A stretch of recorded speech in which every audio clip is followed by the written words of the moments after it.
ಕಲಾವಿದನಾಗಬೇಕು, ಕಲೆಯಲ್ಲಿ ಬಹಳ ಕೆಲಸ ಮಾಡಬೇಕು ಅನ್ನೋ ಯೋಚನೆನೂ ಇರಲಿಲ್ಲ. ನನ್ನ ಎಲ್ಲ ಘಟನೆಗಳು ಕೂಡ ಆಕಸ್ಮಿಕದಲ್ಲೇ ಆಗಿದೆ. ಇವತ್ತು ಟ್ರೈನಿಂಗು ಆಮೇಲೆ ಕಲ್ತ್ಕೊಂಡು ಬಂದರೆ ಇದಾದರೆ ಅಂತಂಥದ್ದು ಇಲ್ಲವೇ ಇಲ್ಲ. ಬದ್ಧತೆ ಇರಲಿ, ಆಮೇಲೆ ಡೆಡಿಕೇಶನ್ ಇರಲಿ, ಮತ್ತು ಏನು ಮಾಡ್ತೀವೋ ಅದರಲ್ಲಿ ಆನಂದ. ಇಡೀ ಜನ ನನ್ನಲ್ಲಿ ಕಣ್ಣಿರ್ತದೆ. ಅದು ಯಾವ ಡೈಲಾಗ್ ಮರ್ತರು ಕೂಡ ಆಡಿಯನ್ಸ್ಗೆ ಗೊತ್ತಾಗಬಾರ್ದು, ನಾಟಕಕ್ಕೆ ಧಕ್ಕೆ ಆಗಬಾರ್ದು. ಒಬ್ಬ ಮುಖ್ಯಮಂತ್ರಿ ಕೂಡ ಯಾವಾಗಲೂ ಈ ಗೊಂಬೆ ಥರ ನಿಂತ್ಕೊಂಡೇ ಓಡಾಡೋದಿಲ್ಲ. ನೀವು ಹೇಳಿದಾಗೆ 900 ಶೋನು ಆ್ಯಸ್ ಇಟ್ ಈಸ್ ಇಲ್ಲ. ನಮಸ್ಕಾರ. ದೀಪ ಬೆಳಕು ವಿಶೇಷ ಸಂದರ್ಶನ ಕಾರ್ಯಕ್ರಮಕ್ಕೆ ಎಲ್ಲರಿಗೂ ಸ್ವಾಗತ.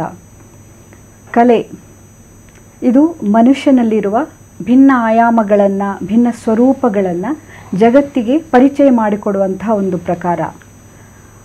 ಅದು ಮನುಷ್ಯನೊಳಗೆ ಇರುವ ನಾಯಕನನ್ನು ಪರಿಚಯಿಸುತ್ತೆ, ಖಳನಾಯಕನನ್ನು ಪರಿಚಯಿಸುತ್ತೆ, ಪೋಷಕನಾಗಿ ಕೂಡ ಬೆಳೆಸ್ತಾ ಹೋಗುತ್ತೆ.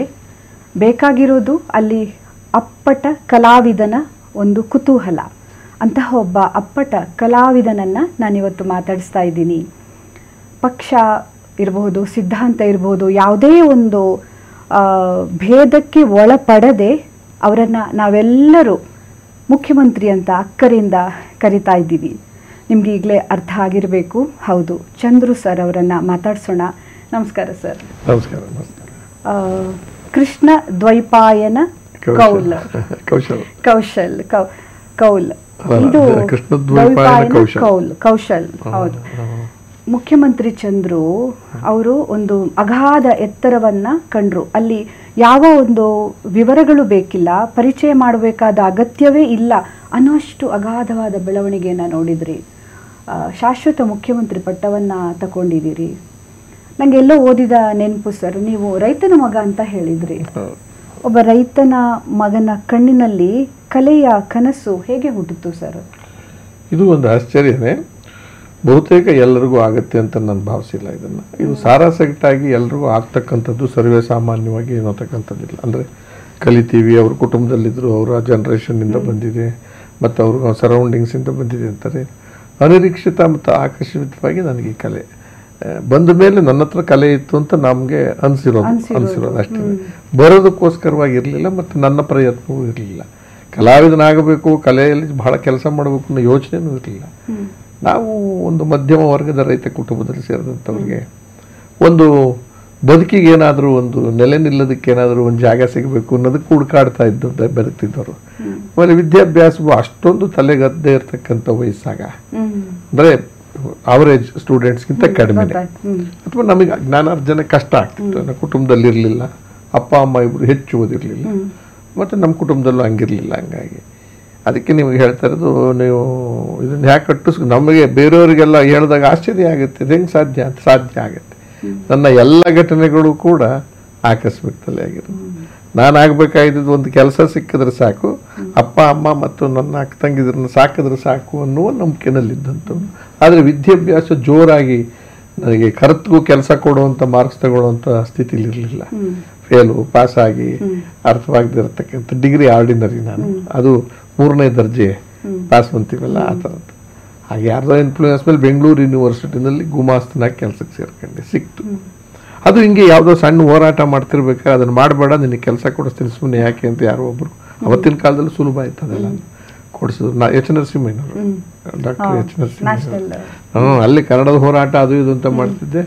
ಅವರಿಗೆ ಈ ಸ್ವಲ್ಪ ಅತಿ ಹಿಂದುಳಿದವರು, ಶೋಷಣೆಗೆ ಒಳಗಾಗಿರ್ತಕ್ಕಂಥ ಜನ ಮತ್ತು ಬಡವರು ಅಂದ ತಕ್ಷಣ ಕನಿಕರ ಜಾಸ್ತಿ. ಯಾಕಿಂತದ್ದು ಚುಚ್ಚಾಗಾಡ್ತೀಯ ನಿಮ್ಮ ಅಪ್ಪ ಅಮ್ಮನೇ ಅಂತಂದ, ಹಿಂಗೆ ಕೆಲಸ ಇಲ್ಲ ಅದಕ್ಕೆ ಮಾಡ್ತಿದ್ದೀನಿ, ನನಗೆ ಕೆಲಸ ಕೊಟ್ಟರೆ ಸುಮ್ಮನೆ ಕೆಲಸ ಇಲ್ಲಿಂದಾಗಿ ಹೋರಾಟದ ಕೆಲಸ. ಅಲ್ಲೇನು ಬುದ್ಧಿ ಬೇಕಿರ್ಲಿಲ್ವ, ಕಿರ್ಚೋದಕ್ಕೆ ಹೋಗೋದು, ಮಾಡಿಕೊಡ್ಸೋದು, ಧೈರ್ಯ ತೋರಿಸೋದು. ಹಾಗಾಗಿ ನೀವು ಹೇಳಿದಾಗೆ ಕಲೆಗೆ ಆಕಸ್ಮಿಕವಾಗಿ ಎಲ್ಲೋ ಒಂದು ಕಡೆ ಯಾರೋ ನನ್ನನ್ನು ಟೀ ಕುಡಿತಾ ಕೂತಿದ್ದಾಗ, ನಿಮಗೂ ಗೊತ್ತಿರ್ತದೆ, ಹೆಗ್ಗೋಡೆ ಪ್ರಸನ್ನ ಕೇಳಿದಿರಲ್ಲ, ದೊಡ್ಡ ನಿರ್ದೇಶಕರು, NSD ರ್ಯಾಂಕ್ ಹೋಲ್ಡರು.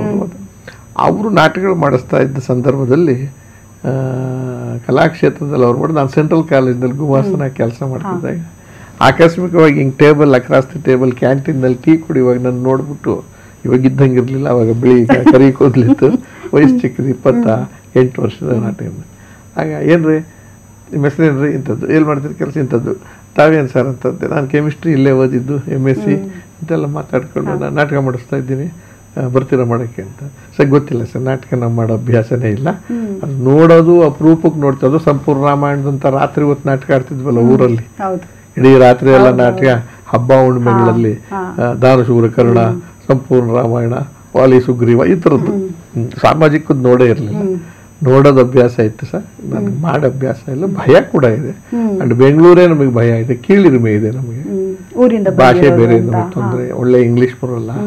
ಆಮೇಲೆ ಈ ಶ್ರೀಮಂತರ ಜೊತೆಲಿ ಬೆರ್ತ್ಕೊಳ್ಳೋಕೆ ಕಷ್ಟ ಆಗ್ತಿತ್ತು. ನಮ್ಮ ಬಟ್ಟೆ ಇದೆಲ್ಲನೂ ಹತ್ರಕ್ಕೆ ಅವ್ರಿಗೆ ಸ್ನೇಹ ಬೆಳೆಸ್ಕೊಳ್ಳೋಕ್ಕೂ ಕಷ್ಟ ಆಗ್ತಿತ್ತು. ಆ ಥರದ ಬಟ್ಟೆಗಳು ಇರ್ತಿರ್ಲಿಲ್ಲ. ಆ ಥರದಲ್ಲಿ ಕೀಳಿರಿಮೆ ಇದ್ದಾಗ ಅವ್ರು ಇಲ್ಲ ಬನ್ನಿ ನಾಟಕ ಆಡೋದಲ್ಲ ತೊಂದರೆ, ನಾ ಬರ್ತೀನಿ, ನನ್ನಿಂದ ಏನು ಖರ್ಚಾಗಬಾರ್ದು, ಕಾಫಿ ತಿಂಡಿ ಕೊಟ್ಟರೆ ಬರ್ತೀನಿ, ಇಲ್ಲದೆ ಅದು ಖರ್ಚು ಎಲ್ಲಿಂದ ತರೋದು ನಾವು ಅವಾಗ ಸಂಜೆ ಹೊತ್ತಂದ್ರೆ. ಆಮೇಲೆ ಅದು ಆಮೇಲೆ ಕೇಳಿದಾಗ ಹೇಳಿದ್ರು, ನಾಡದ್ದೇ ನಾಟಕ ನೀವು ಪಾತ್ರ. ಏನು ಸರ್ ನನಗೇನು ಗೊತ್ತಿಲ್ಲದೆ ಅದನ್ನು ಕರ್ಕೊಂಡೋಗಿ, ಬೇಡ ಬಿಟ್ಬಿಡಿ ಬನ್ನಿ ನೀವು ಅಂತ. ಹಾಗೆ ಅನಿರೀಕ್ಷಿತವಾಗಿ ಅಲ್ಲಿ ತಾಯಿ ಅಂತ ಮ್ಯಾಕ್ಸಿಮ್ ಗೋರ್ಕಿದು ಮದರ್ ಅಂತ ನಾಟಕ ಕನ್ನಡದಲ್ಲಿ ಮಾಡಿದ್ರು, ಅದ್ದೂರಿಯಾಗಿ ಯಶಸ್ಸು ಆಯಿತು.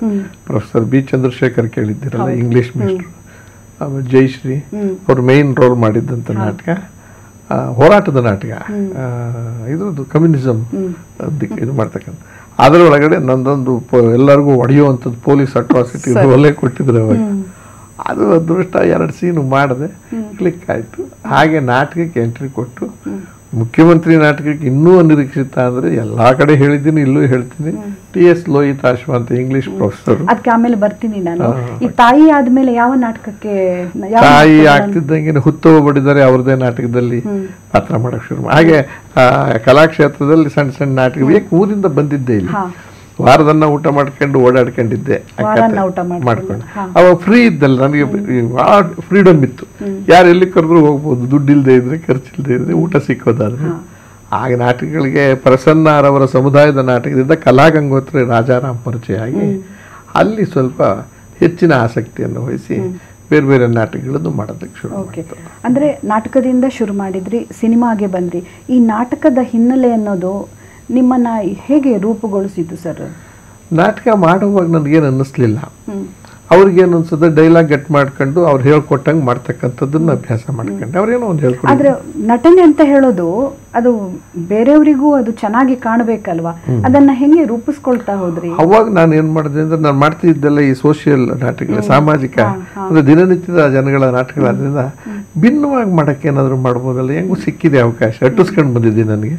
ಮಾಡಕ್ಕೆ ಹೋದಾಗ ಆಮೇಲೆ ಡೈಲಾಗ್ ಮರ್ತಾಗ ಮರ್ಯಾದೆ ಹೋಗುತ್ತೆ ಅನ್ನೋ ಕಾರಣಕ್ಕೆ ಏನೋ ಡೈಲಾಗ್ಗಳನ್ನ ಸೇರಿಸ್ಕೊಂಡು ನಾವೇ ಒಂದು ಅದನ್ನ ಶುರು ಮಾಡಿ ಜನಕ್ಕೆ ಮೆಚ್ಚೋ ಥರ ಅಂದ್ರೆ ನಾಟಕಕ್ಕೆ ಮರ್ಯಾದೆ, ನಾಟಕಕ್ಕೂ ಮರ್ಯಾದೆ ಹೋಗುತ್ತೆ, ನನಗೂ ಹೋಗುತ್ತೆ ಅಂದಾಗ ಏನೋ ಒಂದು ಸೇರಿಸ್ಕೊಂಡು ಬೈಸ್ಕೊಂಡ್ರೆ ಆಮೇಲೆ ಡೈರೆಕ್ಟರ್ ಹತ್ರ ಬೈಸ್ಕೊಳ್ಳೋಣ, ಈಗ ತೂಗಿಸ್ಬಿಡೋಣ ಅನ್ನೋ ಥರ ಮಾಡಕ್ ಹೋದೆ.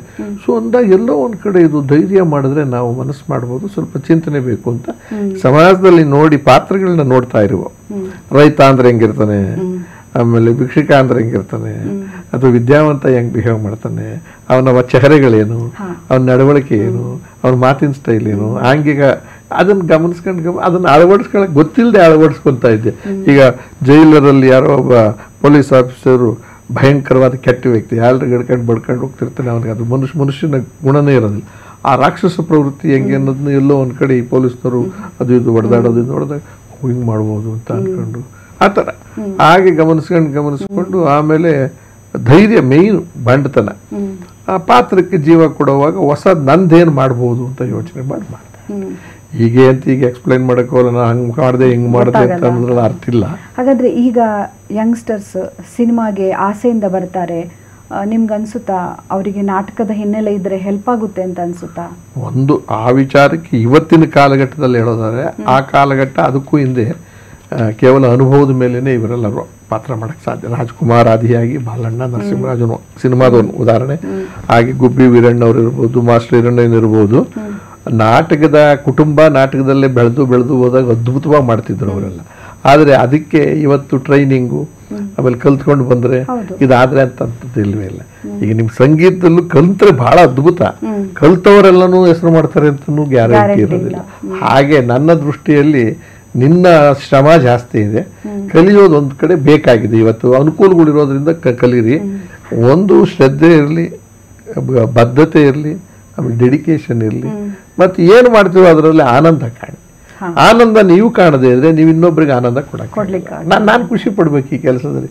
ಬಲವಂತವಾಗಿ ಮಾಡ್ತಿದ್ದು ಕೆಲಸಕ್ಕೆ ಹೋದಂಗೆ ಇರ್ತದೆ. ಯಾರೋ ಗೌರ್ಮೆಂಟ್ ಕೆಲಸ ಇಷ್ಟ ಇರಲ್ಲ, ಸಿಕ್ಬಿಟ್ಟಿರ್ತದೆ, ಸಂಬಳ ಕೊಡ್ತಾರೆ ಅಂತ ಮಾಡ್ತೀವಲ್ಲ, ಹಂಗಿರಬಾರ್ದು. ಪ್ರೀತಿಸ್ಬೇಕು ಅದನ್ನು. ಉಪ್ಪಿಟ್ಟು ತಿಂತೀನಿ ಅಂತಂದ್ರೆ ತಿನ್ಬೇಕು, ಚೆನ್ನಾಗಿದೆ ಅಂತ ಅಂದ್ಬಿಟ್ಟು ಅಲ್ವರ. ಅದು ಬೇಡ ಅಂತಂದ್ರೆ ಬೇಡ. ಆ ಥರದಲ್ಲಿ ನನ್ನ ಲೆಕ್ಕಾಚಾರದಲ್ಲಿ ಅನುಭವಿಸಿ ಅನುಭವಿಸಿ ಅನುಭವಿಸಿ ಅಂತ. ಮುಖ್ಯಮಂತ್ರಿಗೆ ಬರೋಣ ಸರ್.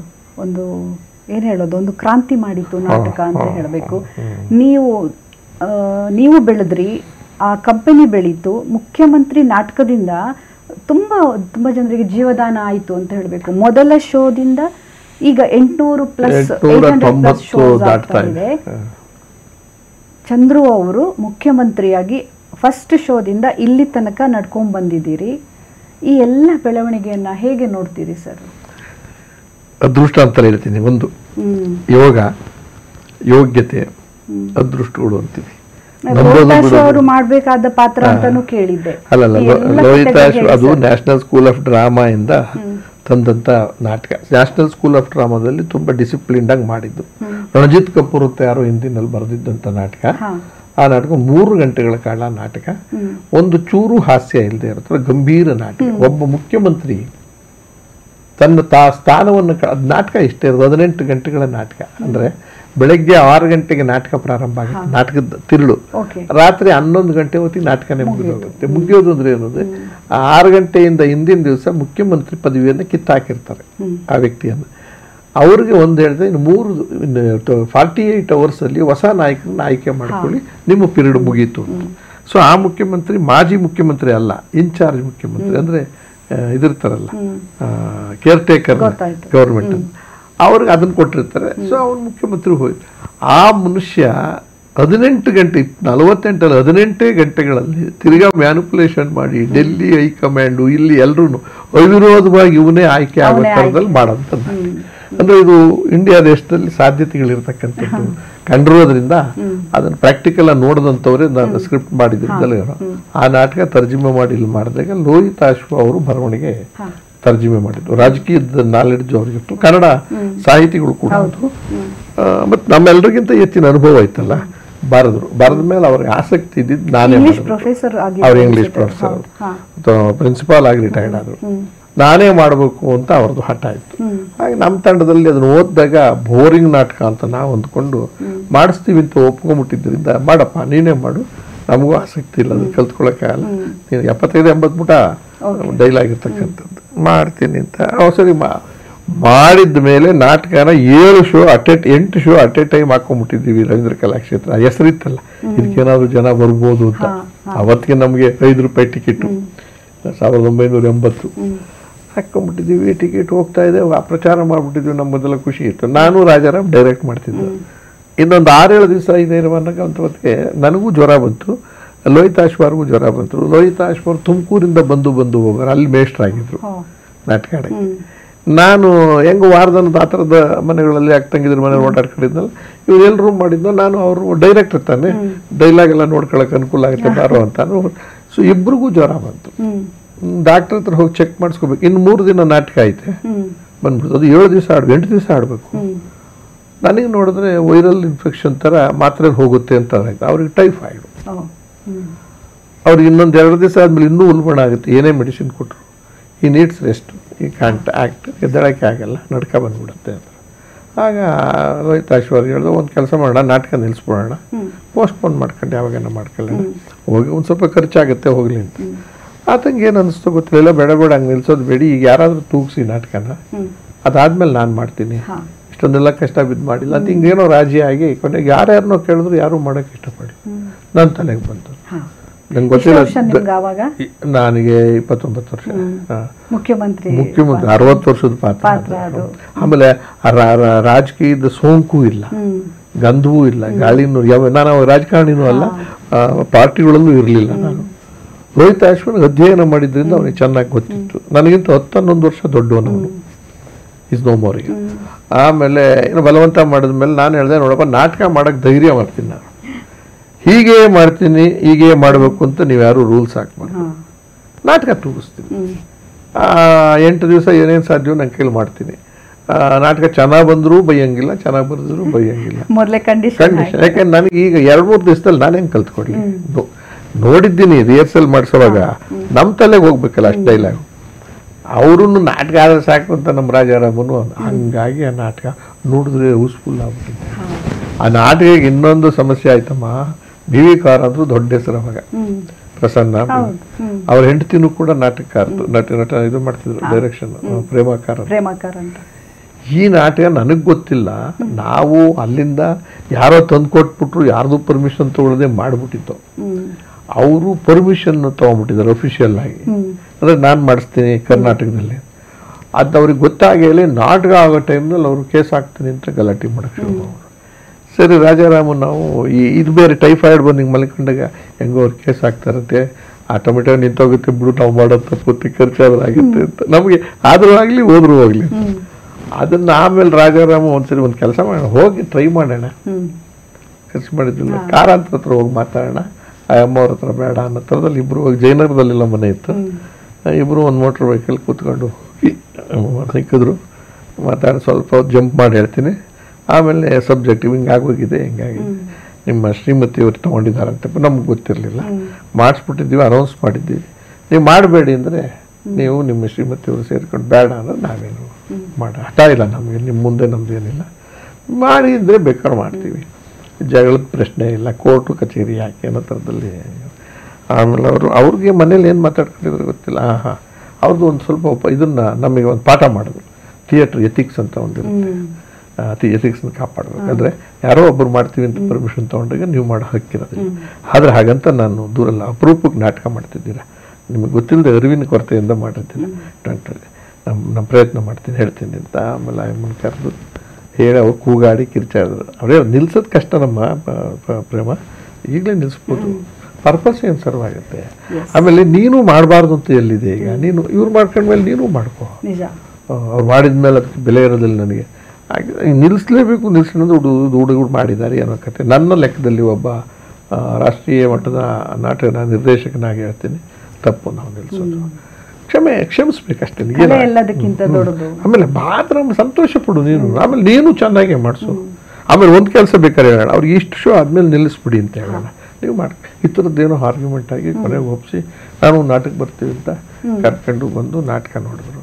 ಆಯಮ್ಮ ನೋಡಿದ್ರಲ್ಲ ನಾಟಕ ಅಲ್ಲಿ, ಯಾವುದು ಹಿಂದಿದು, ಇದಕ್ಕೂ ಅದಕ್ಕೂ ಸಂಬಂಧವೇ ಇಲ್ಲ, ಅವ್ರ ರೈಟ್ಸ್ ತೊಗೊಂಡಿರೋದಕ್ಕೂ ಅದಕ್ಕೂ ಸಂಬಂಧವೇ ಇಲ್ಲ. ಯಾಕೆಂದರೆ ನಾನು ಮಾಡಿರೋದು ಅರ್ಧ ಡೈಲಾಗ್ ಬಿಟ್ಟು ಅರ್ಧ ನನ್ನ ಡೈಲಾಗ್ ಸೇರಿಸ್ಕೊಂಡು ಮಾತಾಡೋದು ಅಂತ. ಸ್ಕ್ರಿಪ್ಟ್ ಅವ್ರು ಓದಿರೋ ಥರ ಇಲ್ವೇ ಇಲ್ಲ ಅದು. ಆಮೇಲೆ ಫುಲ್ ನಾಟಕ ನಗ್ತಾವ್ರೆ ನನ್ನ ಕಡೆಯಿಂದ, ಆ ನಾಟಕ ಒಂದು ಕಡೆನೂ ನಗು ಇಲ್ಲ, ಗಂಭೀರವಾಗಿ. ನಮ್ಮ ಕಾರ ಅಂತ ಹೇಳಿದ್ರು, ಇದೇನು ನೀವು ಆ ನಾಟಕ ಮಾಡಿದ್ದೀರಾ ಅಂತ ಅಂದರು. ಅವರು ಎಂಜಾಯ್ ಮಾಡಿ ತುಂಬ ಚೆನ್ನಾಗಿ ಮಾಡಿದ್ದೀರಾ, ನಾಟಕ ಚೆನ್ನಾಗಿದೆ, ಕಮರ್ಷಿಯಲಿ ಭಾಳ ಚೆನ್ನಾಗಿದೆ ಇದು. ಆದರೆ ನ್ಯಾಷನಲ್ ಸ್ಕೂಲ್ ಆಫ್ ಡ್ರಾಮಾ ಥರ ಇಲ್ಲ, ಬಟ್ ಅವ್ರು ಬಿಟ್ಟು ಟೆಕ್ನಿಕಲ್ ಆಗಿ ಮಾಡಿರ್ತಾರೆ, ಇದನ್ನೇ ಮಾಡಿ ಅದ್ರ ಥರ ಮಾಡಬೇಡಿ ಅನ್ನೋ ಥರ ಹೇಳಿ ಆಶೀರ್ವಾದ ಮಾಡಿ ಕಂಟಿನ್ಯೂ ಮಾಡ್ಕೊಳ್ಳಿ ನೀವೇ ಅಂತ ಬಿಟ್ಟರು. ಆಮೇಲೆ ಹಂಗಾಗಿ ನಾಟಕದ ಅದು ಕಚ್ಕೊಂಡ್ಬಿಟ್ಟಿದ್ರಿಂದ, ನನ್ನ ಡೈಲಾಗು ಕಚ್ಕೊಂಡ್ಬಿಟ್ಟಿದ್ರಿಂದ ಈಗ ಸ್ಕ್ರಿಪ್ಟನ್ನ ಬರೆಯುವಾಗ ನನ್ನ ಡೈಲಾಗು ಸೇರಿಸೇ ಬರ್ಕೊತಾ ಇದ್ದಾರೆ ಅವರು, ಅಂದರೆ ಪ್ರಿಂಟೆಲ್ಲ ಮಾಡುವಾಗ. ಆಮೇಲೆ ಲೋಹಿತಾಶ್ವ ಮಾಡಲಿಲ್ಲ, ನಾನು ಮಾಡಿದ ನನ್ನ ನಾಟಕ ಗಂಭೀರವಾದ ನಾಟಕನ ನೀನು ಮಾಡಿಬಿಟ್ಟಿದ್ಯಾ, ಸಾಧ್ಯ ಇಲ್ಲ, ನೀನು ಮಾಡ್ಕೊ ಅಂತ, ತಪ್ಪು ಹಿಂಗೆ ಮಾಡಿದ್ರು ಅಂತ ಜನ ನೋಡ್ತಾವ್ರಲ್ಲ.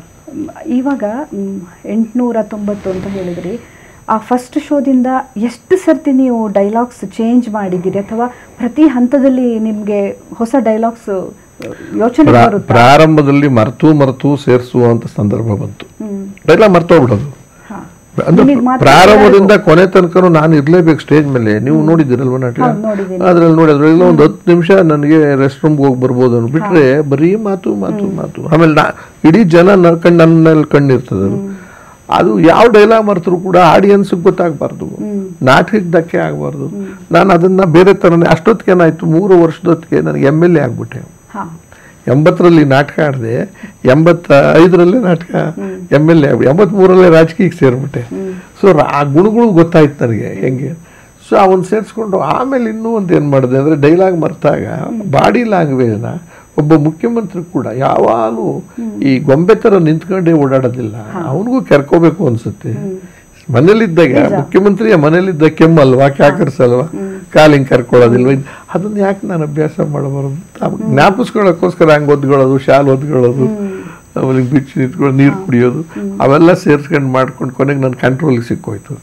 ಆಮೇಲೆ ಯಾವ ಡೈಲಾಗ್ನಲ್ಲಿ ಜನ ಹೆಚ್ಚು ಇಷ್ಟಪಡ್ತಾರೆ ಅಂತ ನೋಡ್ಕೊಂಡು ಅದನ್ನು ಸೇರ್ಸ್ಕೊಂಡು ನೀವು ಹೇಳ್ದಾಗೆ 900 ಶೋನು ಆ್ಯಸ್ ಇಟ್ ಈಸ್ ಇಲ್ಲಮ್ಮ, ಸತ್ಯ ಒಪ್ಕೋಬೇಕಾಯ್ತು. ಅಂದ್ರೆ 90 ಭಾಗ ಮಾಡಿರ್ಬೋದು, 95 ಭಾಗ ಮಾಡಿರ್ಬೋದು, ಆಮೇಲೆ 80 ಭಾಗನೂ ಮಾಡೋದು, 50 ಭಾಗ ಇನ್ನು 50 ನಾನು ಸೇರ್ಸ್ಕೊಂಡು ಮಾಡಿರ್ಬೋದು. ಅಂದ್ರೆ ಇಂಪ್ರೊವೈಸೇಷನ್ ಅಂತ ಹೇಳೋದು ನಿಮ್ಗೆ ಪ್ರತಿ ಶೋದಿಂದ ಶೋಗೆ ನಡ್ಕೊಂಡು ಹೋಗಿದೆ ಅಂತ. ನೀವು ಆ ಮಲ್ಕೊಂಡು ಫೋನ್ ತಕೊಂಡು ಮಾತಾಡೋ ದೃಶ್ಯ ಸೇಮ್ ನೆಕ್ಸ್ಟ್ ಶೋನಲ್ಲಿ ಅದಿರಲ್ಲ, ಅಲ್ಲಿ ಮಲಿಕೊಳ್ಳಲ್ಲ. ಅಲ್ಲಿ ಇವಾಗ ನೀವು ಏನು ನಿಮ್ಮನ್ನ ನೀವು ಇಂಪ್ರೊವೈಸ್ ಮಾಡ್ತಾ ಹೋಗುವ ಭರದಲ್ಲಿ ಎದುರುಗಡೆ ಅವರ ಪಾಡು ಏನಾಗಿರುತ್ತೆ? ಈಗ ನನಗೇನ ಕೈ ಹೆಂಗ್ ಸಿಕ್ಕಿದೆ, ಎಲ್ಲರ ಪಾತ್ರಗಳ ಮಾತುಗಳ ವಿಚಾರಗಳು ನನಗೆ ಗೊತ್ತಿದೆ. ಅವನೇನ್ ಮಾತಾಡ್ಬೇಕಾಗಿತ್ತು ಅಂತ ನನಗೆ ಗೊತ್ತಿರ್ತದೆ. ನಾನು ಮಾತಾಡಿದಾಗ ಬಿಟ್ಟಾಗ ಅದಕ್ಕೆ ಸೇರಿಸ್ಕೊಂಡೆ ನಾನೇ ಮಾತಾಡ್ತೀನಿ, ಅವನ್ನೇ ಪ್ರಶ್ನೆ ಕೇಳ್ತೀನಿ ಬೇರೆ ಥರದಲ್ಲಿ.